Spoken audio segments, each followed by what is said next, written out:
తెలంగాణ తొలి ముఖ్యమంత్రి కేసీఆర్ గారి నాయకత్వంలో ఆనాడు ఆర్ఓఎఫ్ఆర్ చట్టం కింద 4.5 లక్షల మంది గిరిజన బిడ్డలకు పోడు పట్టాలిచ్చిన ఘనత బీఆర్ఎస్ ప్రభుత్వానికి, ఘనత కేసీఆర్ గారి నాయకత్వం అధ్యక్ష. ఆర్ఓఎఫ్ఆర్ కింద ఇచ్చే పోడు పట్టాల విషయంలో ఇక్కడ చాలా మంది గిరిజన శాసనసభ్యులు కూడా ఉన్నారు అధ్యక్ష. నియోజకవర్గాల నుంచి వచ్చిన మిత్రులు శాసనసభ్యులు కూడా ఉన్నారు. ఈ ఆర్ఓఎఫ్ఆర్ పట్టాలు గిరిజనుల చేతిలో ఏవైతే ఉంటాయో అధ్యక్ష, అక్కడ కణా కష్టం మీద ఒక పంట మాత్రమే సాగు చేసే అవకాశం ఉంటుంది. అక్కడ కాలువలు ఉండొచ్చు, ఉండకపోవచ్చు, అక్కడ ఇతర సమస్యలు ఉండొచ్చు, మేజర్ కాలువలు ఉండకపోవచ్చు. కష్టం మీద అక్కడ పండేది ఒక పంట, అది కూడా చాలా కష్టంతో వాళ్ళు చేసుకుంటారు. దాదాపు 6-7 నెలలు తనలాడతారు. అక్కడ పండేదే ఒక పంట. అంటే ఇప్పుడు మంత్రి గారు చెప్పిన లెక్క ప్రకారం ఈ గిరిజన బిడ్డలు ఎవరైతే మేము గతంలో పోడు భూముల పట్టాలు ఇచ్చినామో, ఎవరికైతే మేము 4.5 లక్షల ఎకరాలు పట్టా ఇచ్చినామో వారికి మరి ఈ రెండవ విడత వారు రైతు బంధు ఇవ్వరా? మంత్రి గారు దయచేసి తప్పకుండా గిరిజనుల తరపున అడుగుతా ఉన్నాం, సమాధానం చెప్పాలి. పత్తి అయితే దాదాపు 45 లక్షల ఎకరాలు పండుతుంది అధ్యక్ష తెలంగాణలో. మరి పత్తి 8 నెలల పంట, 8 నెలల పంట తర్వాత రెండో పంటకు అవకాశం కూడా ఉండదు. అంటే ఇప్పుడు మంత్రి గారు చెప్పిన లెక్క ప్రకారం మరి పత్తి రైతుకు 45 లక్షల ఎకరాల్లో సాగు చేసే పత్తి రైతుకు ఒకటే పంటకి ఇస్తామన్నట్టుగా ఉన్నది. ఈ విషయంలో కూడా వారు మా సందేహం నివృత్తి చేయాలి. ఒకటే పంటకి ఇస్తారా, 2 పంటలకు ఇస్తారా? కంది కూడా సేమ్ అధ్యక్ష. కోసే ప్రయత్నమే లేకపోతే, అటు రైతు బంధు పథకానికి కోతలు పెట్టే ఉద్దేశం లేకపోతే వారు పీఎం కిసాన్ గురించి చెప్పరు అధ్యక్ష. పీఎం కిసాన్ లెక్కలు నా దగ్గర ఉన్నాయి.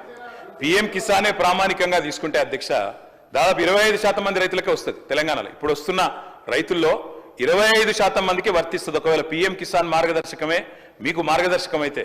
మరి మాకు అర్థం కాదు ఏంటంటే యథాతథంగా ఉన్నదున్నట్టు ఇచ్చినందుకు చర్చ ఎందుకు సార్? మరి యథాతథంగా రైతు బంధు ఉన్నదున్నట్టు ఇస్తే, యథాతథంగా ఉన్నదున్నట్టు ఇస్తాం, మేము కోతలు పెట్టాము అనుకుంటే చర్చ ఎందుకు? ఇంకా యథాతథంగా ఇవ్వచ్చు, 15,000 ఇవ్వచ్చు. అంటే అల్టిమేట్ గా మరి చర్చ జరిగిన తర్వాత ప్రభుత్వం నిర్ణయం చెప్పాలి కదా, లేకపోతే ఎందుకు చర్చ? చర్చ జరిగిన తర్వాత ప్రభుత్వం నిర్ణయం చెప్పకపోతే ఎందుకు అధ్యక్ష చర్చ? మరి ఊరికే మనం టైంపాస్కి అయితే చర్చ చేయం కదా. దయచేసి మంత్రి గారు నేను కోరేది, అదేవిధంగా మంత్రి గారు స్వయంగా ఖమ్మం జిల్లా, ఇప్పుడు కొత్తగూడెం భద్రాద్రి జిల్లాలో వారి సొంత ఊరు ఉంటుంది అధ్యక్ష. అక్కడ పామాయిల్ పంటను విపరీతంగా మనం గత ప్రభుత్వం కూడా ప్రోత్సహించింది.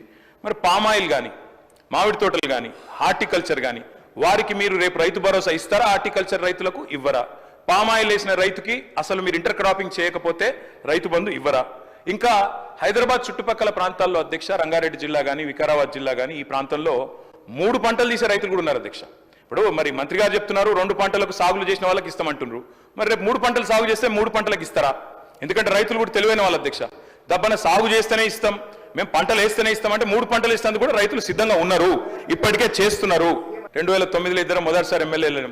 ఇప్పుడు ఆయన మాటలు వింటేనైతే నాకు నవ్వాలని ఏడవాలని తెలియలేదు అధ్యక్ష. ఎందుకంటే గతంలో మేము ఏదో మొత్తం నాశనం చేసిపోయినాం, అసలు మేము ప్రభుత్వంలో ఉన్నప్పుడు వర్షాలు ఇవ్వడలే.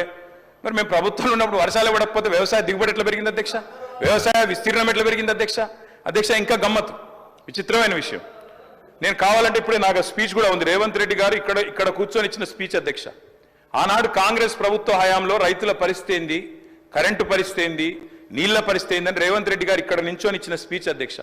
వారి తండ్రి గారు చనిపోతే నెత్తి మీద నీళ్లు చల్లుకుందామంటే కూడా కరెంటు లేదు, మా బోరు పనిచేస్తలేదని చెప్పి స్వయంగా ముఖ్యమంత్రి రేవంత్ రెడ్డి గారు ఇక్కడ నుంచి చెప్పిన మాట ఆనాటి కాంగ్రెస్ ప్రభుత్వ పాలనకు, ఆనాటి కాంగ్రెస్ ప్రభుత్వ పరిపాలనలో రైతుల దుస్థితికి నిదర్శనం అనే మాట నేను మీకు గుర్తు చేస్తా ఉన్నా అధ్యక్ష. నేను ఇక దాన్ని మళ్ళీ చదివితే మళ్ళీ కాంట్రవర్సీ చేస్తారు, ఇంకోటి అంటారు అధ్యక్ష.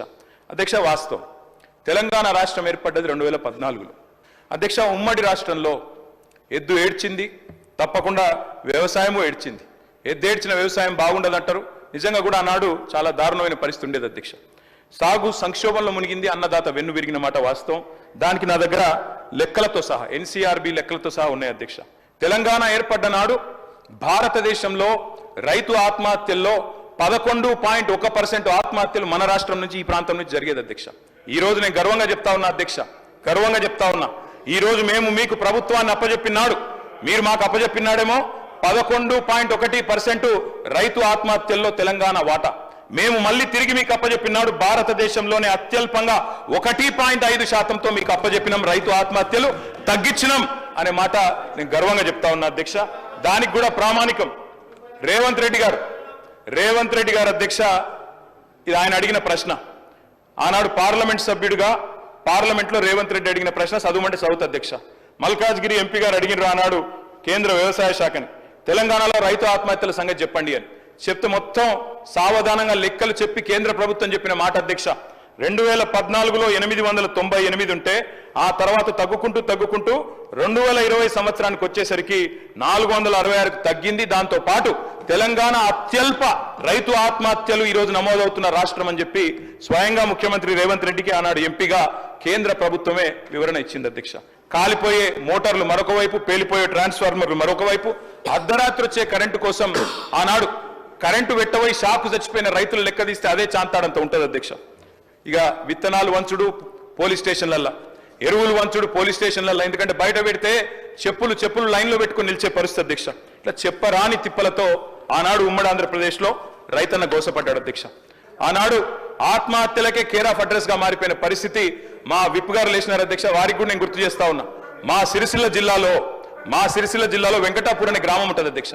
వెంకటాపూర్ గ్రామంలో మునిగే ఎల్లయ్య అనే ఒక దళిత రైతు అధ్యక్ష ఎరువుల కోసం లైన్లో నిలబడి అక్కడనే మూర్ఛ వచ్చి కుప్పగూలి 2012-13 సంవత్సరంలో చచ్చిపోతే ఆనాడు మంత్రిగా శ్రీధర్ బాబు గారు, ఎమ్మెల్యేగా నేను ఇద్దరం కలిసిపోయినాం అధ్యక్ష. ఆ కుటుంబంలో విశ్వాసం నింపే ప్రయత్నం చేసిన. నేను విమర్శ చేస్తలేను అధ్యక్ష. ఆనాడు ఉమ్మడి ఆంధ్రప్రదేశ్లో ఉన్న పరిస్థితి చెప్తున్నా తప్ప ఇంకోటి చెప్తలేను అధ్యక్ష. ఆనాటి పరిస్థితి ఒక మాటలో చెప్పాలంటే అధ్యక్ష, ఐఎమ్ నాట్ ఈల్డింగ్. మంత్రి గారిని చెప్పమనండి, అది పద్ధతి. నేనేం విమర్శ చేస్తలేను అధ్యక్ష.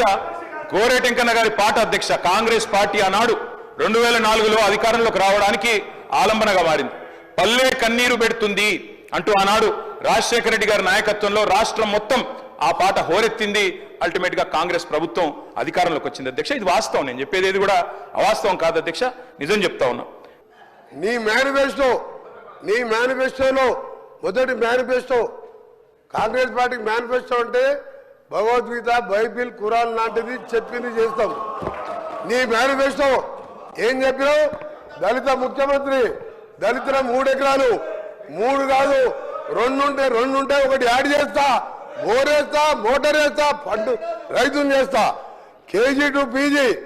నీ బిడ్డ వస్తే అల్లుడు వచ్చాడు అనుకుంటావు, గొర్రెలు మేకరాలు కట్టేస్తావు. 1 కాదు 2 కాదు, లక్షల అబద్ధాలబ్బా. ప్రపంచంలో ఏ నాయకుడు, ఏ పార్టీ కూడా అంత బోగస్ మేనిఫెస్టో ఇయ్యాడు. 2001లో అధ్యక్ష, నేను ఉద్యోగం 2001లో కొండా లక్ష్మణ్ బాబు దగ్గర ఆఫీస్ పెట్టినప్పుడు ఒక మాట అన్నాడు, ఆ రికార్డు తీద్దాం, 10 లక్షల దారు ఉంటాయి. దళితుని ముఖ్యమంత్రి చేయకపోతే నా మెడ మీద తల ఉండదు అన్నాడు. ఏం మాట్లాడుతున్నారు మీరు? అబద్ధాలకు బ్రాండ్ అంబాసిడర్లు. నువ్వు మాట్లాడు, రైతు భరోసా గురించి మాట్లాడు. రైతు భరోసా మీద చేయి. మేము అడగకుండా ఇవాళ 2 లక్షల రూపాయల రుణమాఫీ 25 లక్షల మందికి. భారతదేశంలో చిన్న రాష్ట్రమైన అప్పులు చేసినా మీరు ఇవాళ ఒక్కొక్క పైసా కాపాడుకుంటూ 25 లక్షల మంది రైతులకు మా ముఖ్యమంత్రి గారు ఒక్కసారే రుణమాఫీ చేసిండు. ఒక విధంగా ఇంకా ఎన్నో కార్యక్రమాలు చేస్తున్నాం. ఇవన్నీ మీకు తెలుసు. కానీ మీరు చెప్పేది మీరు ఏం చేయలే కాబట్టి ఆయన కూలేశ్వరం కట్టిందంట. దాని కాళేశ్వరం కాదు, కూలేశ్వరం. అధ్యక్ష ఒకటే అడుగుతున్నా, ఆ కూలేశ్వరం నీళ్లు వాడకుండా 1,52,00,000 మెట్రిక్ టన్నుల ధాన్యం పట్టించిన చరిత్ర తెలంగాణ రైతులది. అందుకనే తక్కువ మాట్లాడు. అయిపోయింది. 10 ఏళ్ళు నమ్మిన 2 సార్లు. ఇక నువ్వు ఎక్కువ మాట్లాడకు. చర్చ సలహా ఇంటే సలహా ఇయ్యి. వేరే మెంబర్స్ ఉన్నారు, సమయం వేస్ట్ చేయకండి. ఇలా ఇంపార్టెంట్. మేము మా ముఖ్యమంత్రి గారు చెప్తారు, మేము చెప్పిందల్లా చేస్తాం. అవసరం ఉంటే ప్రాణం తీసుకుంటాం తప్ప అబద్ధాలు ఆడం. మీలాగా మోసం చేయం. ఏదో 40 మంది బాగుపడ్డారు 10 ఏళ్ళ. ఇవాళ 50 లక్షల మహిళలు, ఈరోజు 50 లక్షల మహిళలకు నెలకు ఉచితంగా 200 యూనిట్ల కరెంటు ఇచ్చి నెలకు 1000 రూపాయలు సేవ్ చేస్తున్నాం. 50 లక్షల మంది కుటుంబాలకు, పేదవారికి చీకట్లో మగ్గుతుంటే ఈరోజు 200 యూనిట్లు ఉచిత కరెంట్ ఇచ్చి సేవ్ చేస్తున్నాం. అలాంటి మెచ్చుకోవాలి మీరు. ఒక్క మంచి పని చేయలే. Don't waste the time. అధ్యక్ష మీరు కూడా లిమిటెడ్ టైం పెట్టండి. చాలా మంది మెంబర్ ఉన్నారు. నేను ఐఎమ్ రిక్వెస్టింగ్ ఆనరబుల్ కేటీఆర్ గారు, మేనిఫెస్టో మళ్ళీ మాట్లాడదాం. మళ్ళా సెషన్ ఉంది. మీ నాయకుడు రమ్మను. అబద్ధాల మేనిఫెస్టో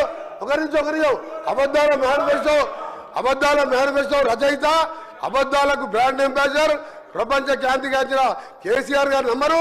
మాట్లాడదాం మేనిఫెస్టో మీద. మీరే చెప్పినారు బోనస్ ప్రస్తావన నేను చేయలేదు, మీరే చేసినారు, మీ సభ్యులే చేసినారు. 2183 రూపాయల బోనస్ అని చెప్పి మేనిఫెస్టోలో పెట్టింది మీరు. 2183 బోనస్ అనేది దొడ్డు వడ్లకు సంబంధించిందని చెప్పి కేంద్ర ప్రభుత్వం యొక్క ఎంఎస్పీ లెక్క ఉన్నది. బోనస్ ఇస్తామని చెప్పింది దొడ్డువడ్లకు, ఇవాళ మాట్లాడుతున్నది మాట తప్పి చెప్తున్నది సన్నవడ్లకని. ఇచ్చిన బోనస్ 700 కోట్లు. మళ్ళీ అదే చెప్తున్నా సార్ నేను. వాళ్ళు అర్థమైన మాటలు మాట్లాడచ్చు, మేము మాట్లాడద్దా సార్? వాళ్ళు ఏది పడితే అది మాట్లాడచ్చు, మంత్రులు కూడా నోటికి వచ్చినట్టు మాట్లాడచ్చు, మేము వివరణ కూడా ఇవ్వద్దా? ఇదేం పద్ధతి అధ్యక్ష? బోనస్ బోగస్ అయ్యింది, బోనస్ బోగస్ అయ్యింది. 700 కోట్ల బోనస్ ఇచ్చి 7,600 కోట్ల రైతు బంధు ఎగ్గొట్టిన మాట ఖచ్చితంగా వాస్తవం. ఇది రాష్ట్రంలోని రైతులకు తెలుసు. అందుకే అంటున్న అధ్యక్ష, రుణమాఫీ ఉత్తదయింది, బోనస్ బోగస్ అయింది. రైతు బంధు కాదు అధ్యక్ష, దాని పేరు మార్చి రైతు భరోసా అని పెట్టి ఏదో మారుస్తున్నారు అధ్యక్ష. మీరు రైతులను ఏ మారుస్తున్నారు తప్ప ఏది కూడా చేస్తలేరు. అధికారంలోకి వస్తే తొలి కేబినెట్ లోనే రైతు భరోసాకు చట్టబద్ధత, 6 గ్యారెంటీలకు చట్టబద్ధత అన్నారు. తొలి కేబినెట్ జరగలేదా ఇంకా? లేకపోతే తొలి సంవత్సరం దడిచినా కూడా ఒక యాదికి వస్తలేదా? మీ రాహుల్ గాంధీ గారు చెప్పిండ్రు, ఏడబైంది మాట అని అడుగుతున్నాం అధ్యక్ష.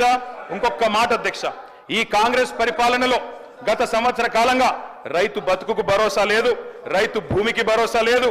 పొలంలో ఉండాల్సిన రైతులు ఇవాళ జైళ్లలో ఉండే పరిస్థితి అధ్యక్ష. ఆనాడు ఎప్పుడు ముఖ్యమంత్రి గారు గద్దరన్న యాద్ చేస్తా ఉంటారు. గద్దరన్న ఒక మాట చెప్పిండు అధ్యక్ష, దుక్కులు దున్నే రైతులకు బేడీలు ఎందుకు రో అని పాట పాడిండు అధ్యక్ష. ఇవాళ గద్దరన్న బతుకుంటే ఖచ్చితంగా ఆ పాట మళ్ళా గజ్జగట్టి పాడుతుంది అధ్యక్ష. చివరిగా నేను ఈ ప్రభుత్వానికి చేసే విజ్ఞప్తి ఒకటే, రైతు బంధును యథాతథంగా కంటిన్యూ చేయండి, ప్రజలకిచ్చిన మాట తప్పకండి. ఎట్టి పరిస్థితుల్లో ఈ రాష్ట్రంలో రైతులకు బేడీలేసిన చరిత్ర ఈ పార్టీ బీఆర్ఎస్ పార్టీకి ఉంది అధ్యక్ష. ఆ రోజు సన్నవడ్లేస్తే ఊరే అన్నది మీరు, ఇవాళ కౌలు రైతుల గురించి గొప్పగా మాట్లాడుతున్నారు. కౌలు రైతులకు ఎందుకు ఇవ్వాలి భరోసా? వాళ్ళు అద్దె ఇళ్లలో ఉన్న అద్దె ఇళ్లలో ఉన్నోడు ఓనర్ అవుతాడా, కౌలు రైతు ఓనర్ అవుతాడా అని ఆ రోజు మీరు మాట్లాడారు. ఇవాళ రైతుల మీద ఏదో గొప్పగా మాట్లాడుతున్నారు. నేను సవాల్ చేస్తున్నా అధ్యక్ష, ఈ రాష్ట్రంలో ఉన్న అందరి భూముల మీద క్లీన్ గా అక్కడ ఒక దగ్గర 100 ఎకరాల ఫామ్ హౌస్ ఉంటది, కానీ 10 మంది పేర్లు ఉంటాయి. అది బయట తీయండి. వాళ్ళకి ఇప్పుడు 5-6 లక్షల జీతాలు ఎత్తుకునేటోళ్ళు కూడా రైతు ముసుగులో రైతు బంధు తీసుకున్నారు. మీ హయాంలో గుట్టల సాగులో లేకుండా తీసుకున్నారు. మాలాంటి ఏరియాలలో మోకా మీద ఉండి సాగు చేసినా కూడా పట్టా లేకుంటే వాళ్ళకి మీ హయాంలో ₹1 రాలే, కానీ వాళ్ళు పంట పండించారు. మీరు ఇచ్చింది రైతు బంధు, రైతు పెట్టుబడి కాదు, పట్టా పెట్టుబడి ఇచ్చారు. పట్టా ఉంటేనే ఇచ్చారు ఆ రోజు, కానీ కౌలు రైతులకు ఇయ్యలే, చిన్న సన్నకారు రైతులు పట్టా లేనటువంటి వాళ్ళకి ఇయ్యలే. అదేవిధంగా రైతు రుణమాఫీ గురించి గొప్ప చెప్తున్నారు. మీరు అనేక మందిని మీరు చేసినటువంటి రుణమాఫీ వడ్డీ మాఫీ అయింది, రుణమాఫీ కాదు అది వడ్డీ మాఫీ.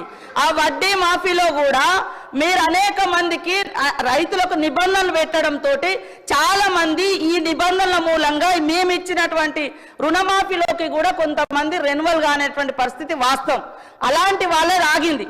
అది 2014 నుంచి కొనసాగుతూ వస్తుంది. మీరు చేసినటువంటి రుణమాఫీ నిబంధనలు కొనసాగుతూ వస్తున్నాయి కాబట్టి అది గుర్తుపెట్టుకోండి. మీరు అన్ని బాగా చేసినాక 30,000 కోట్ల రైతుల రుణమాఫీ కాకుండా ఎట్లున్నాయి? మీరు అన్ని రైతులను రాజులను చేసిర్రు, రైతు బంధు ఇచ్చిర్రు, అన్ని చేసినాక మళ్ళీ 30,000 కోట్ల రూపాయలు వాళ్ళ మీద ఎందుకు భారమైంది? ఎందుకు రుణాలు మిగిలినాయి? అది చెప్పండి. కాబట్టి ఇవాళ కేటీఆర్ గారికి ఒకటే అడుగుతున్నా, మీరు 10 ఏళ్లలో భూమి లేనటువంటి ఒక్క పేదింటి బిడ్డలకు మీరేమిచ్చారు? ఓకే, 100 ఎకరాలు ఉన్నోళ్ళ గురించి అన్ని ఇయ్యాలే, లక్షల జీతాలు వచ్చినా అన్ని ఇయ్యాలే అని అంటున్నారు. మరి పేదోడికి మీరు ఈ 10 ఏళ్లలో కనీసం ఉచితంగా కరెంట్ ఇయ్యలే, కనీసం ఇవాళ ఉచితంగా ఎర్ర బస్ ఫ్రీ ఇస్తే కూడా మీరు ఓర్వలేకపోతున్నారు. అదేవిధంగా వాళ్ళకి 10 ఏళ్లలో ఏమి ఇచ్చిర్రు? భూమి లేని వాళ్ళకి ఏమి ఇచ్చారు? మేము ఇప్పుడు భరోసా కింద 12,000 రూపాయలు పెట్టినాం, ఉచితంగా కరెంట్ ఇస్తున్నాం. వాళ్ళ ఆర్థిక భారాన్ని తగ్గించడం కోసం, కుటుంబ భారాన్ని తగ్గించడం కోసం పేదింటి బిడ్డలకు, ఆడబిడ్డలకు 500 గ్యాస్ చేసినాం. మీరు ఎందుకు చేయలేదు? మరి మేము ఉచితంగా బస్సు పెడితే గగ్గోలు పెడుతున్నారు, ఉచితంగా 200 యూనిట్ల కరెంట్ ఇస్తే గగ్గోలు పెడుతున్నారు. కాబట్టి మీ వైఖరి ఏందో స్పష్టం చేయండి. మీ వైఖరి ఏందో అంటే అందరికీ వాళ్ళు 100 ఎకరాల ఫామ్ హౌస్లు ఉన్నా కూడా ఇవ్వండి అని అంటారా? అదే చెప్పండి. నేను ఈ సందర్భంగా కూడా మా వ్యవసాయ శాఖ మంత్రి గారిని కోరుతా ఉన్నా, దయచేసి ఎవరెవరికి ఎంతెంత పోతుందో ఆ వివరాలు మొత్తం గ్రామాలలో పెట్టాలి. ఏ కుటుంబానికి ఎంతెంత రైతు బంధు పోతుంది, ఎవరెవరిది ఎంత అనేది వివరాలు బయట పెట్టాలి. పేదోళ్ళకి ఆ ఊర్లలో ఏమేమి వచ్చినాయో కూడా బయట పెట్టాలని కోరుతా ఉన్నా.